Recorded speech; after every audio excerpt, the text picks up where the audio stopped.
Abra su Biblia, por favor, en el libro de Judas, capítulo, el libro de Judas.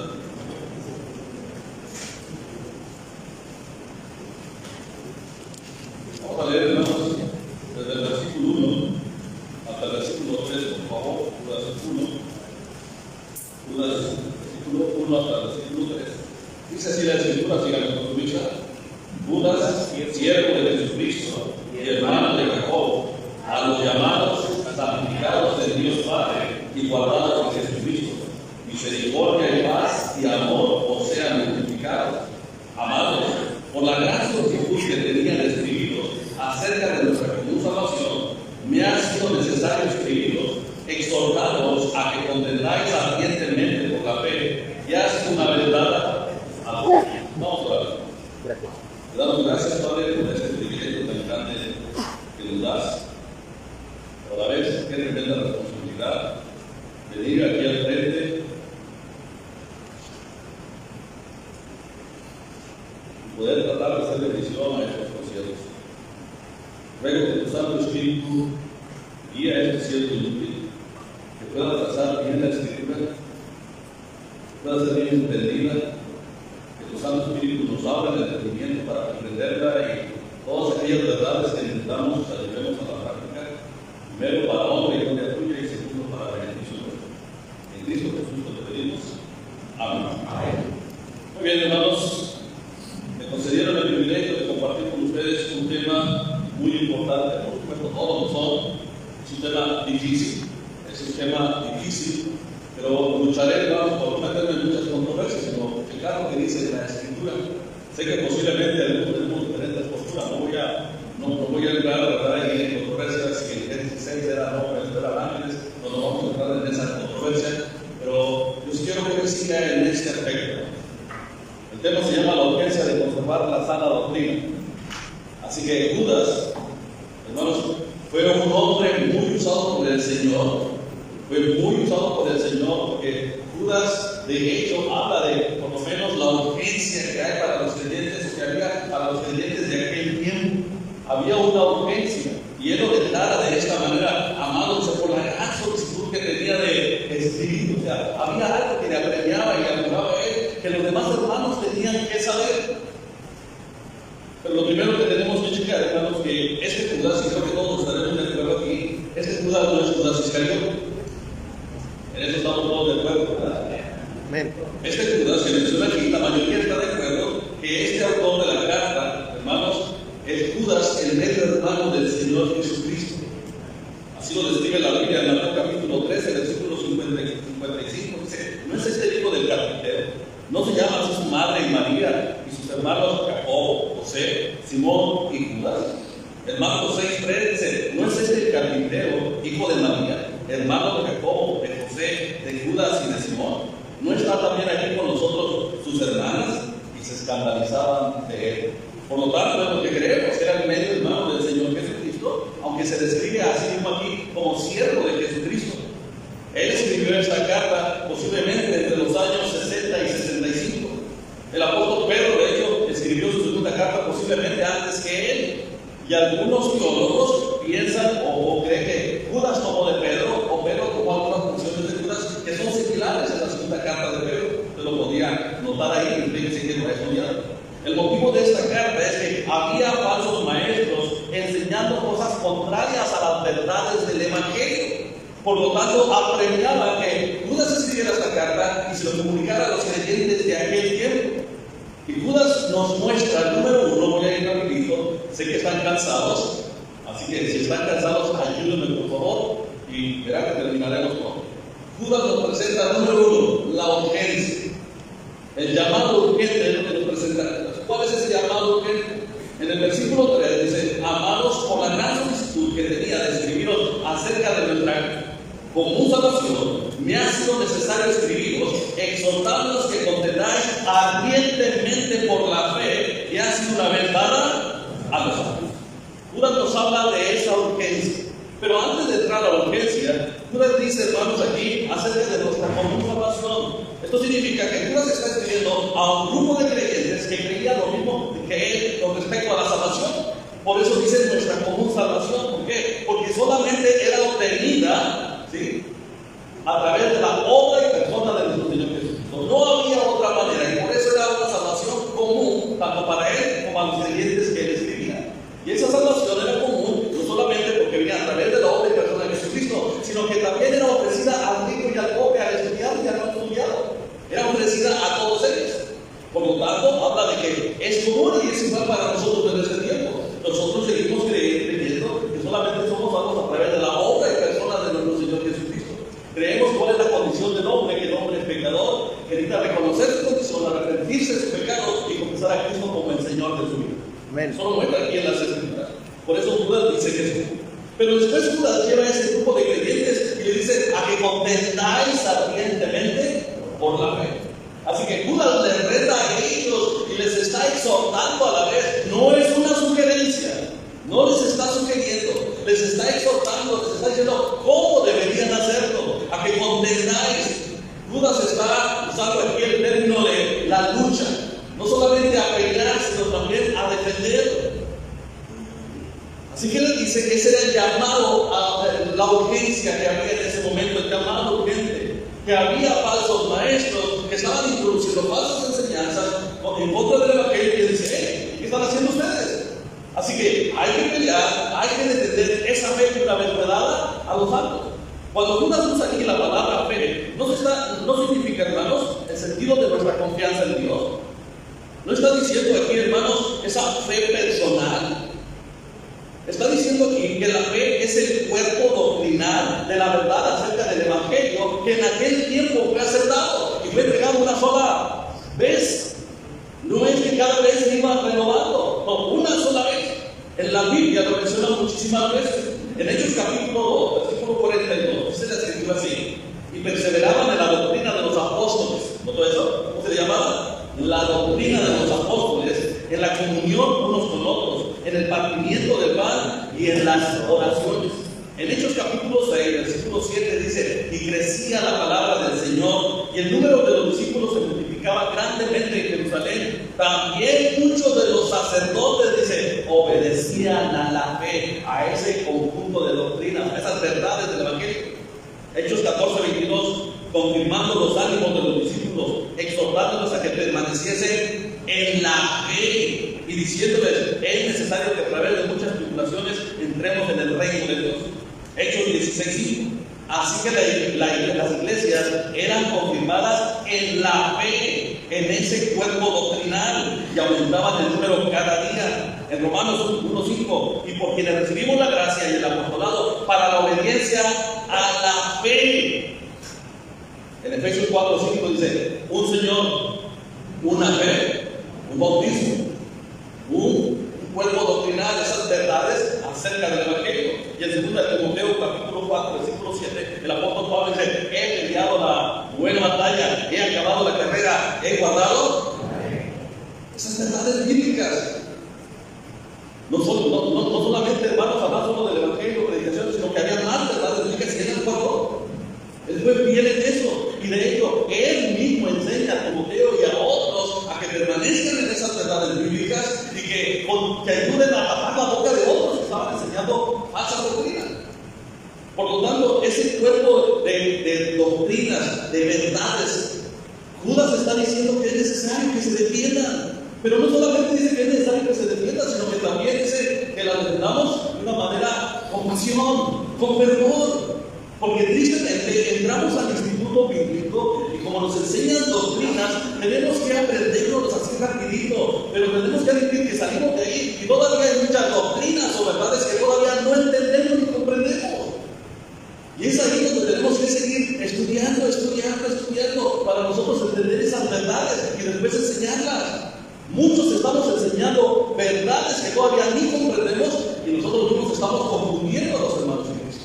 Hermanos, hay tantas herejías allá afuera, tantas filosofías anti-Dios, incluso leyes que se están dictando que son anti-Dios, y nosotros somos los encargados de aprender estas verdades y luego enseñarlas a los hermanos de la iglesia para que ellos puedan salir allá afuera y puedan refutarlas, o por lo menos puedan defenderse de ellas. ¡Qué tremendo! Una herejía de los mormones que enseñan que Jesucristo y el diablo son hermanos y que tienen parte en la salvación. Eso es antibíblico. ¿Qué concordia dice la Escritura? escritura tiene Cristo con eternidad? Ninguna, hermanos. Su servidor fue por 3 años y leía eso. A su servidor le enseñaron que yo podía crecer en santidad de tal manera que yo en un futuro podría llegar a ser como Jesucristo, un Dios. Y eso es antibíblico. Y hay mucha gente que, hermanos, está allá afuera y lo cree. El asunto es cómo lo defendemos nosotros, si no conocemos las doctrinas bíblicas, esas verdades. Allá afuera, hermanos, hay una secta que cree que Jesucristo es el arcángel Miguel. Ya sabe a quién me refiero. También enseña que Jesucristo no es Dios. Está por ahí otro llamado los Rosacruces, que es una mezcla del gnosticismo. Y podría nombrar muchísimas más. Pero las que más nos preocupan son aquellas doctrinas que nosotros decimos que creemos y al no comprenderlas bien, nos encontramos enseñando cosas, hermanos, que Dios no enseña. Un ejemplo muy claro lo vemos en las Escrituras, en el segundo libro de Samuel, me lo voy a decir así rapidito. ¿Recuerdan a Usa? Que fue mandado para que llevara el arca hacia donde estaba David, el arca del pacto. Y el arca del pacto dice la Biblia que el carro resbaló y Usa detuvo el arca y dice que Dios lo mató por aquella temeridad tan grande. Usted puede checar ahí en internet, la gente está molesta y dice: ¡qué Dios tan cruel! ¡Qué Dios tan malo! Si Usa solo quería hacer lo bueno, si Usa solo quería ayudar. El problema es que la gente no conoce las Escrituras. Y yo no entiendo los inconversos, pero ¿qué de los creyentes que también piensan de la misma manera? Ay, pero si Usa solo tenía buenas intenciones, ¿cómo es posible? Pues allí en 1 de Crónicas, capítulo 15, David contesta y dice: bueno, vamos a mandar por el arca, pero vamos a hacerlo ahora sí como Dios dice, por no haberlo hecho anteriormente conforme a sus ordenanzas. Por eso no lo haces. Hermanos, Dios mandó a Noé a hacer el arca y no era como a Noé le pareciera. Dios le dijo exactamente cómo lo hiciera. Dios mandó a hacer el tabernáculo y Dios dijo cómo quería el tabernáculo. Hermanos, Dios nos ha dado mandamientos que quiere ser alabado y glorificado, pero a su manera, no a la manera de nosotros. Por eso tenemos una doctrina de las Escrituras que debiera ser nuestra máxima autoridad en todo asunto de fe y práctica. Pero lo enseñamos, pero no lo creemos, porque se ve en la práctica. ¿Cuántos hermanos en nuestras iglesias se guían por las emociones? Ay, es que no me siento bien en esta iglesia. Ay, el pastor, como que no me siento bien con el pastor. Y a veces a nosotros los pastores dentro del compañerismo, no siento. Pero la Escritura está por encima de las emociones. Y si Dios dice que hagamos algo, aunque no lo sintamos, lo debemos de hacer. No es cierto, hasta lo enseñamos. La Biblia dice que hay que perdonar, no si sientes o no sientes. La autoridad de las Escrituras sobre las tradiciones. Cristo fue y condenó incluso a los fariseos porque ellos tenían las tradiciones por encima de las Escrituras.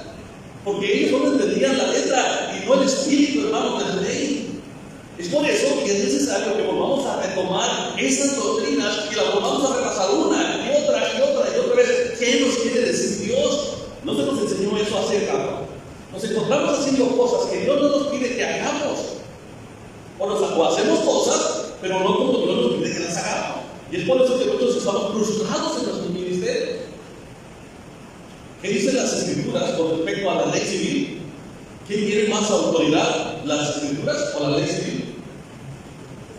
Así que, hermanos, es necesario que repasemos esto una y otra vez.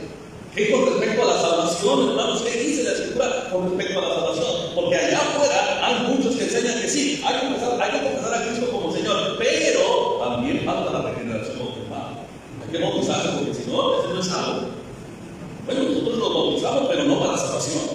Es una ordenanza y lo sabemos, pero nosotros podemos refutarle a ellos, especialmente a la Iglesia Católica y a otros por allí, ¿verdad? Así que hay muchas cosas que se están enseñando allá afuera, pero nosotros los cristianos ya no estamos defendiendo esa fe, porque también nosotros los cristianos ya estamos apartándonos muchos de la fe. Así que Judas enseña, hermanos, hay que hacerlo con fervor, con pasión. Así como cuando ves un partido de fútbol y esos 90 minutos te van así, hasta te sudan las manos, así fuera para estudiar doctrina y que te sudan las manos y enseguida ahí en el resultado. Y no para ver quién sabe más.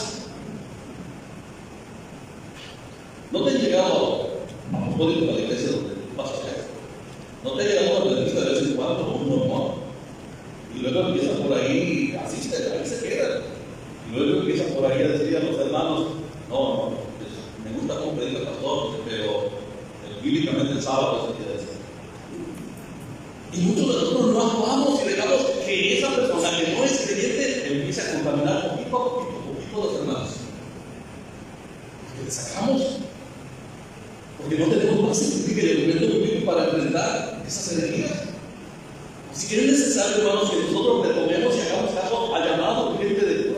Es verdad, hay que predicar el Evangelio, pero también ¿cómo predicamos el Evangelio?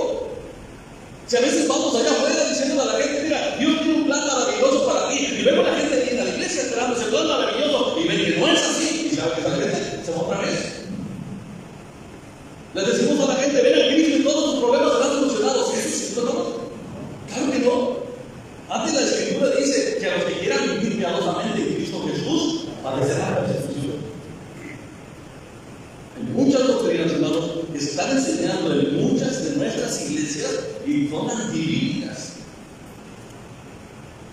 Algunos pensamos que podemos obligar a Dios a muchas cosas, y no es así. Déjeme decirle que algunos creen que por el hecho de Dios ser buen cristiano, Dios está obligado ya a recompensarme. No es así, yo no lo veo eso en la Escritura. No es así. Y Dios no está obligado a nada. Dios es santo, Dios es perfecto, Dios es salvo. Si me da aquellas cosas, gloria a Dios. Y si no me las da, Él sigue siendo santo, sigue perfecto, sigue siendo salvo, y Él sigue sentado en su trono. Tenemos que estar conscientes de eso. Las Escrituras hacen ese llamado urgente porque la iglesia tenía que estar preparada. Después Judas da el motivo por el cual da esa urgencia. ¿Cuál es el motivo? Judas, en el versículo 4, ahora vaya al versículo 4, Judas da ese motivo de la urgencia, el motivo de la urgencia. Número 2, dice así la Escritura. ¿Ya está ahí conmigo? A ver, todo punto dice la Escritura. Porque algunos hombres han entrado encubiertamente, los que desde antes habían sido destinados para esta condenación, hombres impíos que convierten en vinagre la gracia de su Dios y niegan a Dios, el único soberano, y a nuestro Señor Jesucristo. Qué tremendo.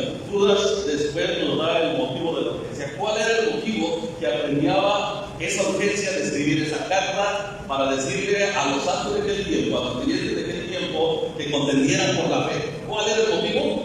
Porque algunos hombres han entrado encubiertamente.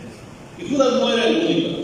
De hecho, el mismo Señor Jesucristo, en Mateo capítulo 7, versículo 15, dice así: guardaos de los falsos profetas, que vienen a vosotros con vestidos de ovejas, pero por dentro son lobos rapaces. Se acuérdense de ellos. Pablo también previno a la iglesia.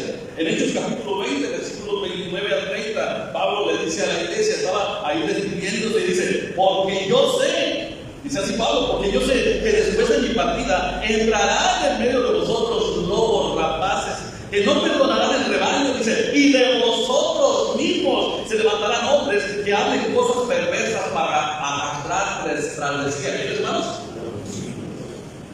Pablo ya sabía eso. Y de hecho, usted y yo que hemos leído el libro, de hecho, sabemos que a donde Pablo iba, detrás de ellos tenían los judaizantes, tratando de derrumbar todo lo que Pablo había construido. Ahí venían. A ver, ¿ustedes dicen que son creyentes? No es cierto. Hay que practicarse la circuncisión, hay que guardar los 10 mandamientos. ¿Nos siguen enseñando así los adventistas? Si no guardas el día de reposo, entonces no eres salvo. Qué bueno que se está definiendo. Pero si no guardas el sábado, entonces no eres salvo. La Escritura dice en Romanos capítulo 3, versículo 20, ya que por las obras de la ley ningún ser humano será justificado delante de Dios. Porque por medio de la ley es el conocimiento del pecado. Y la ley tiene un propósito. El propósito de la ley era llevarnos a Cristo. Así lo dice el libro de Gálatas. Es increíble, no lo pueden entender. Porque no son salvos. Y no solamente Pablo, Pedro también lo confirma. En 2 de Pedro, capítulo 2, versículo 1 y 2, dice así: pero hubo también falsos profetas entre el pueblo, entre el pueblo de Israel, dice, como habrá entre nosotros falsos maestros, que introducirán, mire esto, encubiertamente herejías destructoras, y aún negarán al Señor que los rescató, atrayendo sobre sí mismos destrucción repentina. Y muchos seguirán sus instrucciones, por causa de los cuales el camino de la verdad es blasfemado. Qué tremendo que hables con alguien, una familia, evangelio y dicen, sí, yo quiero, vas a la lección de discipulado 5 y 6, y de repente te diga, pastor, la verdad ya no queremos que venga, ya encontramos la verdad. Nos hicimos testigos de Jehová. Tremendo, ¿no? Yo dije, por lo menos eran nuevos. Pero ellos que tienen 10, 15 años en nuestras iglesias, y de repente salen porque ya se fueron con los mormones, con los adventistas, con los testigos. Todavía con los pentecostés, ¿verdad?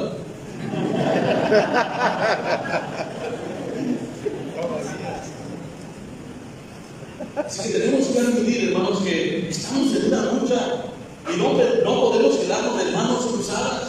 Por toda la Biblia usted encontrará esas advertencias.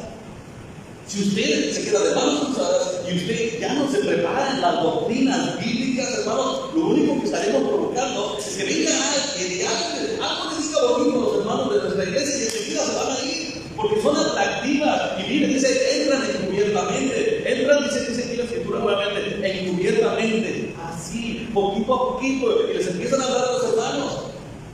O si no, los mismos hermanos se meten a internet y ahí hay un buffet de herejías tremendo que pueden escoger de las que quieran porque se les hacen tan bonitas. En nuestra iglesia tenemos un grupo de toda la iglesia de los hermanos y de repente por ahí alguien sube un video muy bonito de alguien que confía en el Señor, está sirviendo al Señor, que ayuda a los demás, y al último en el video sale la iglesia de Cristo de los Santos. Y buscan a los hermanitos, por favor, quiten ese video como es posible. Parece que no está entendiendo. Y a veces nuestros hermanos en la iglesia donde cada uno pastorea le hacen más caso a YouTube que a su pastor.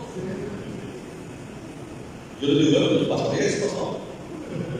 Cuando usted tenga una necesidad, háblele a él. Así que es tremendo lo que está pasando hoy en nuestros días, hermanos. Es una urgencia que tenemos que atender. Judas está diciendo que el motivo de la urgencia es grave. Hermanos, usted va al hospital y ahí dice urgencia, y luego lo ponen en colores más o menos medio urgente, rojo, ahora sí es urgente. Y luego entra uno ahí al hospital y lo regaña. ¿Por qué no me antes? Y luego va uno antes y le dice, no, señor, usted no trae urgencia. Ya le doy la mucho que se ha desmayado así. A veces así estamos nosotros, hasta que la iglesia no está definida, entonces ahí estamos lamentando, ay, de los hermanos, ¿por qué? Porque pasó eso, porque nosotros lo permitimos. Si escuchamos de alguien que está hablando algo en contra de la escritura, hay que confrontarlo y enfrentarlo, así lo dice la escritura. Y eso me lleva rapidito al punto número 3.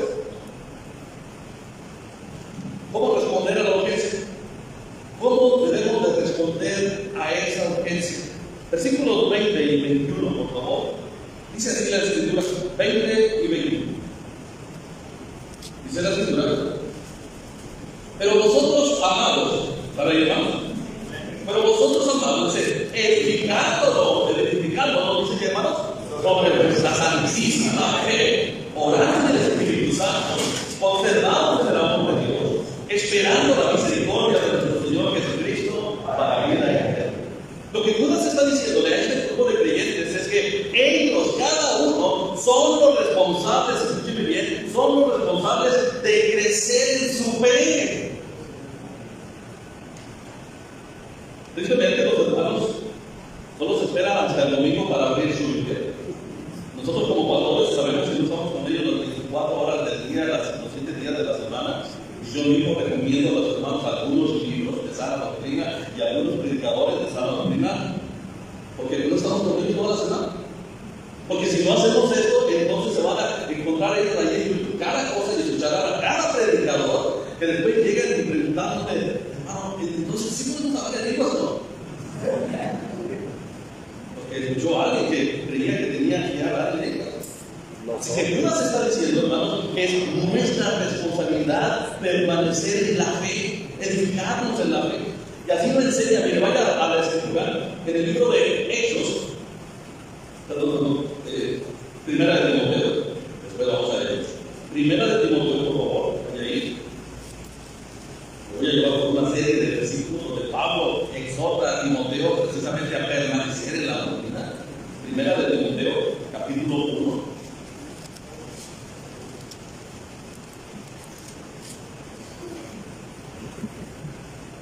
Vaya al capítulo 4, versículo 15 a 16. Primera Timoteo 4. Dice el artículo así. Versículos 15 y 16. Todo el contexto de este capítulo es la apostasía. Y mire lo que dice: ocúpate en estas cosas. O sea, mire, no te ocúpate, habla de algo continuo. Ocúpate de estas cosas. Y luego dice: permanece en ellas. No te después, ¿para qué sirve? Para que tu aprovechamiento sea manifiesto. ¿Quiénes, hermanos? Todos. El siguiente versículo: ten cuidado de ti mismo y de qué, hermanos. Persiste en ello, persiste en ello. Pues haciendo esto, te salvarás a ti mismo. ¿Y a qué eres? Aquí no está hablando de la salvación del alma. Aquí está hablando de la salvación de caer en el error.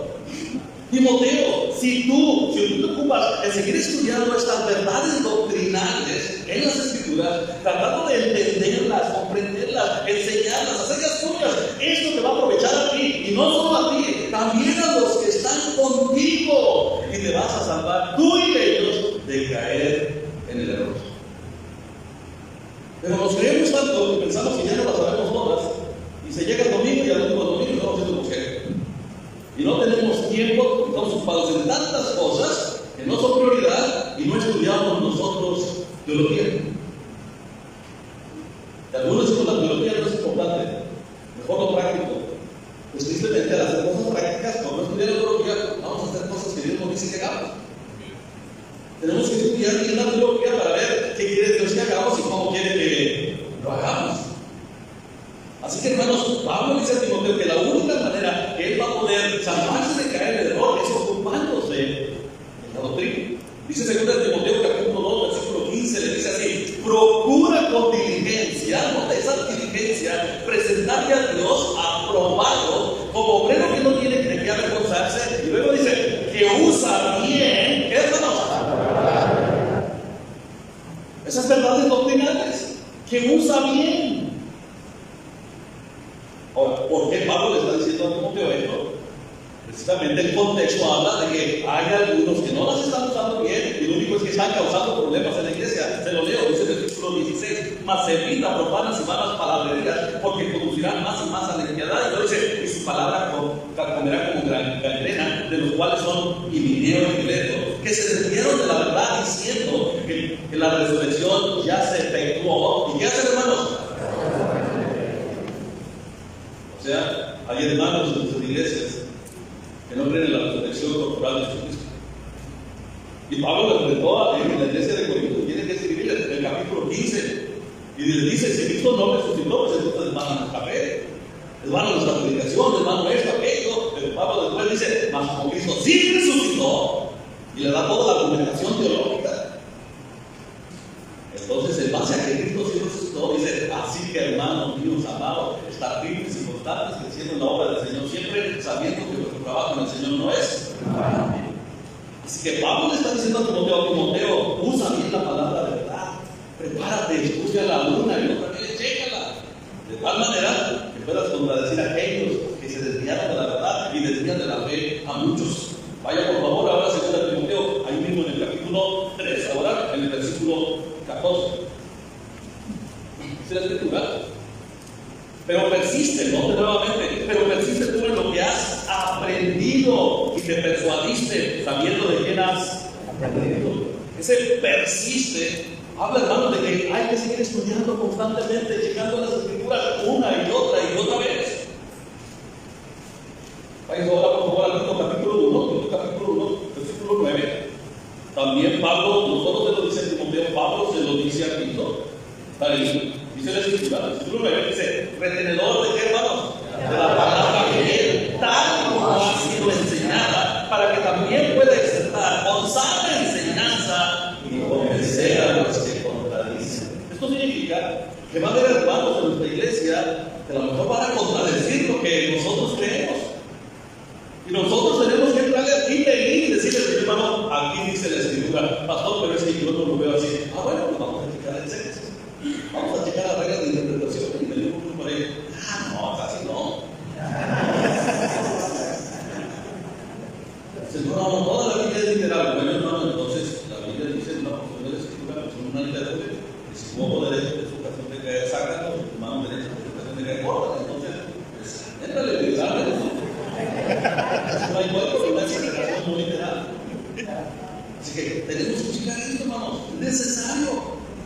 volver a retomar, no importa la edad que tengamos. Yo tengo que admitir que fui humillado unos años atrás por un testigo de Jehová. Yo pensé que ya me las sabía de todas. Y yo dije, bueno, vamos a platicar aquí con él. Y empezamos. Y me humilló. Lo admito sinceramente. Perdí como 5-0. 8-2.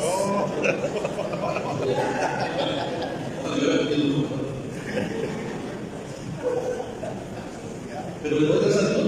Yo me creía la gran cosa. Yo pensé que doctrinalmente ya estaba bien fuerte y la verdad no. Hay muchas cosas por las cuales tenemos que estudiar y seguir aprendiendo. Algunos todavía en la iglesia no entienden todavía la Trinidad porque nosotros mismos los pastores no la entendemos. Y tratamos de enseñarla ahí como podemos, pero los hermanos se quedan todavía con signos de interrogación. Hay muchos todavía que no entienden por qué guardamos el domingo como el día del Señor. Todavía no lo entienden porque nosotros no les hemos enseñado bien. Todavía a creer en Cristo como Señor y Salvador entramos en nuestro reposo. Todavía no lo entienden. Entonces es necesario estudiar y con verdades bíblicas, con la Biblia, no con nuestras experiencias, hermanos, no con metodología. Ahora, no tengo nada en contra de las experiencias ni la metodología, pero si usamos puras experiencias y nada de escritura, pues estamos mal.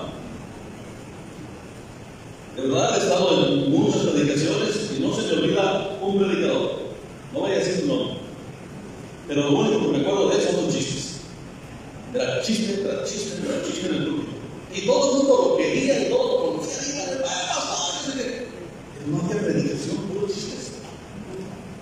Y había otros que se paraban detrás del púlpito y era puro yo.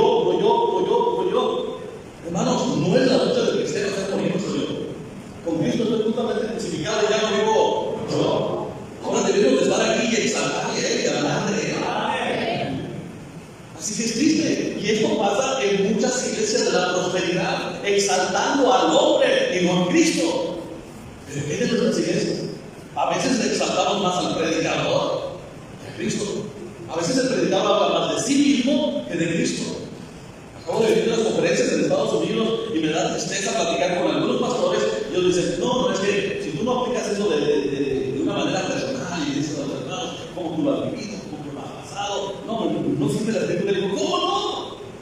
La escritura tiene más autoridad que tus experiencias. Porque la escritura no le tenemos que ayudar. La Biblia dice, el evangelio de Dios es poder. No predica el evangelio. Es Dios quien hace la obra de la persona, no tus experiencias. Amén. Así que esto está pasando, no solo en allá afuera, no solo en las iglesias de la prosperidad, hermanos, está pasando mucho en nuestras iglesias.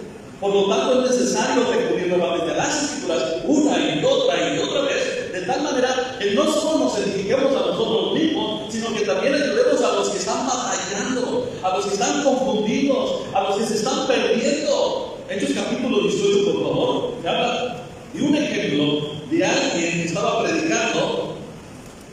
Y bendito sea el Señor, esa parejita le tomó aparte y le guió a la verdad. Hechos capítulo 18.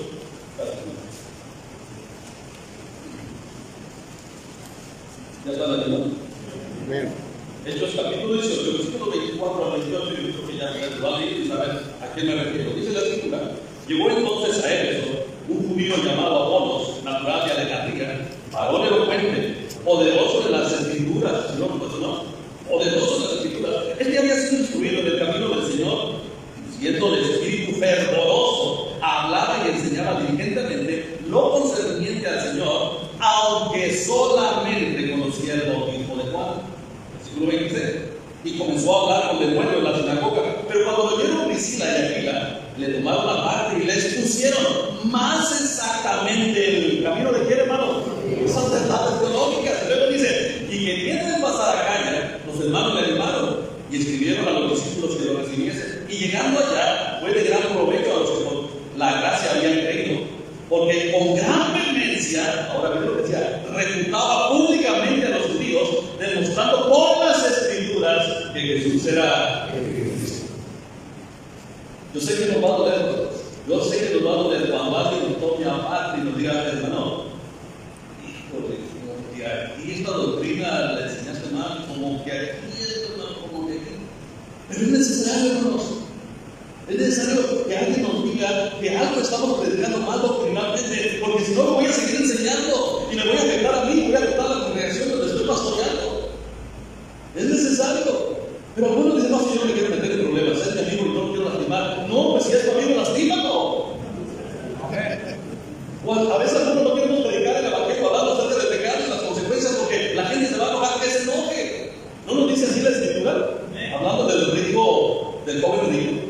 Que dice el Señor Jesucristo, la Biblia dice, teniéndole le amó. Y sabía usted que al verle le amó, dice, que le confrontó con la ley. Y pareciera que todo iba bien. Y dice, bueno, no me he guardado de mi juventud. Cuando dice ahí le amó, la mayoría dice, como le amó, pues dice, ay, ya vas derechito al cielo. Pero no, le confrontó con la ley. ¿Para qué le confrontó con la ley? Para que él se diera cuenta de su condición. Por supuesto que se dio cuenta, porque dice la Escritura que se fue triste, porque amaba más la riqueza que a Dios. Esto significa que él no estaba guardando la ley.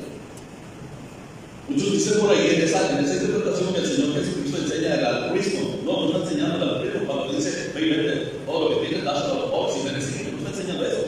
Lo que estaba tratando de hacer es que él entendiera su condición, que era un hombre pecador, que no estaba cumpliendo la ley, y ya lo hacía él mismo. Así que tristemente, hermanos, muchos decimos que amamos a la gente, que amamos a los hermanos, pero no les queremos decir la verdad. Si amas a alguien, tiene la verdad, confróntale con su pecado, confróntale con ese error que ese hermano, esa hermana tiene. Así lo dice Judas, vaya por favor ahí en el versículo 22. Dice así, algunos que dudan, ¿qué dice Judas, hermanos? Todo eso. Algunos que dudan, convencerlos. Pero ¿cómo los vas a convencer si tú mismo no sabes la doctrina? ¿O cómo los vamos a convencer si les tenemos miedo? No queremos decirles nada. Bueno, va a haber algunos que dudan y tenemos que convencerlos. Esas son las advertencias que Judas está dando. Es la manera en que podemos responder al llamado a esa urgencia, permaneciendo en la santísima fe, afirmándonos en esa santísima fe, en ese cuerpo de verdades doctrinales. Hay que permanecer, hay que persistir, hay que seguir creciendo de tal manera que cuando pueda crecer ya, ahora pueda confrontar a aquellos que están enseñando el error, o pueda animar a aquellos que están desanimados, o pueda convencer a aquellos que están dudando. Dice más dudando, aquí en el versículo 23, dice, a otros salvad, arrebatándolos del fuego, y de otros tener misericordia con temor, aunque siendo una ropa contaminada por su sangre. Así que es necesario, hermanos, que entendamos que Judas nos muestra un llamado urgente, que Judas nos muestra el motivo de esa urgencia, y Judas nos está enseñando cómo responder a esa urgencia. Por lo tanto, hermanos, cada uno de nosotros somos responsables. Así Pablo se lo dijo a Timoteo, así Pablo se lo dijo a otros hermanos, a otras iglesias. Pablo se lo dijo a Tito. Somos responsables si queremos seguir creciendo. Somos responsables como pastores de enseñar estas verdades a la iglesia. El Señor un día nos va a pedir cuentas.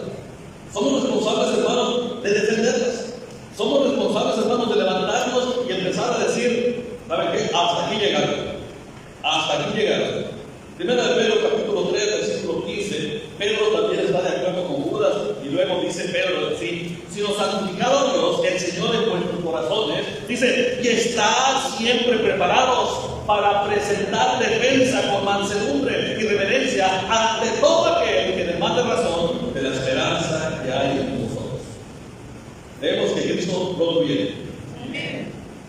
Pero en lo que viene seguimos teniendo la responsabilidad de contender ardientemente por la fe. Porque hay, hermanos, hay falsos maestros, no solo fuera, en medio de nosotros. Están ahí, se han introducido de una manera sutil, se están levantando de una manera sutil y están así escondidos, todavía no lo notamos. Así que es nuestra responsabilidad edificarnos en la Santísima Fe. Es nuestra responsabilidad seguir creciendo. Por el hecho de que alguien tiene 30 años en el ministerio no significa que ya lo sabemos todo. Algunos nos hemos acomodado de tal manera que ya sí, a lo mejor es fácil hacer un bosquejo así rapidito, pero no nos metemos de lleno a esas doctrinas. Y por lo tanto, solamente estamos dando doctrinitas como huevo a los hermanos, en lugar de darles un manjar. Estamos los hermanos en la teología sistemática, para que nosotros crezcamos más y enseñemos esas verdades doctrinas a nuestros hermanos. La pregunta es: ¿qué vamos a hacer? Vamos a seguir de manos cruzadas mientras esos lobos disfrazados de ovejas siguen trastornando la fe de la congregación donde el Señor nos ha puesto. Ustedes somos responsables de alimentar. El Señor nos va a pedir cuentas. Amado hermano, amada hermana, si un día llega a tener dudas de algo, vaya con su pastor. Si usted sabe un poco más de teología, incluso que su pastor, porque hay cada caso, vaya con su pastor. sométase a su autoridad. Así que les animamos, hermanos, esto es urgente. No es algo que se tiene que dejar para después. Tenemos que atenderlo ahora. Acabamos de regresar de una pandemia. ¿Saben qué, hermanos? A muchos los hermanos. ¿Saben por qué?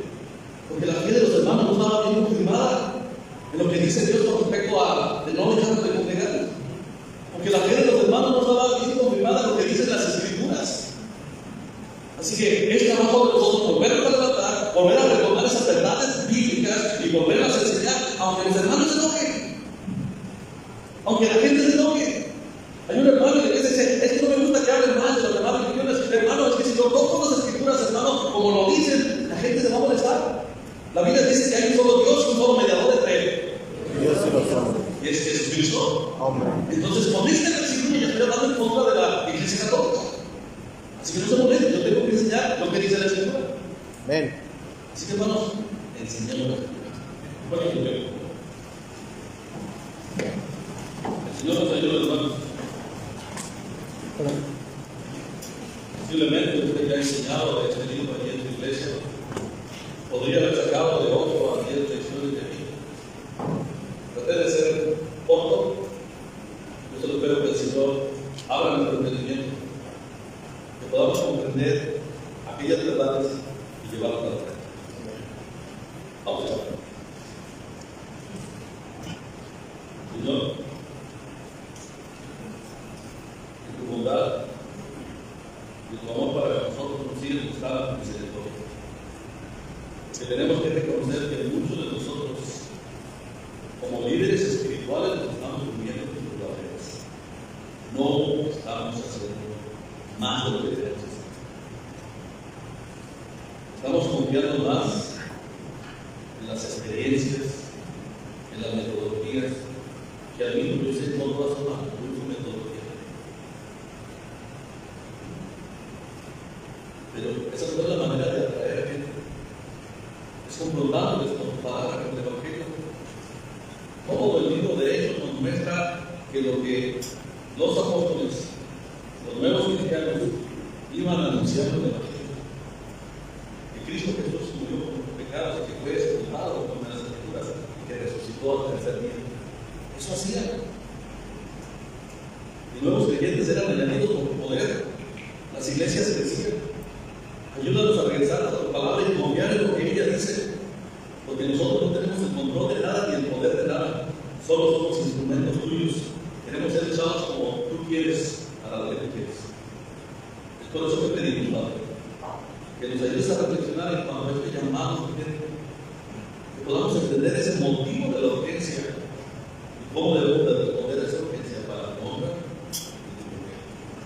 Ayúdanos a permanecer en la fe, a perseverar en esta fe, para poder ayudar a los que dudan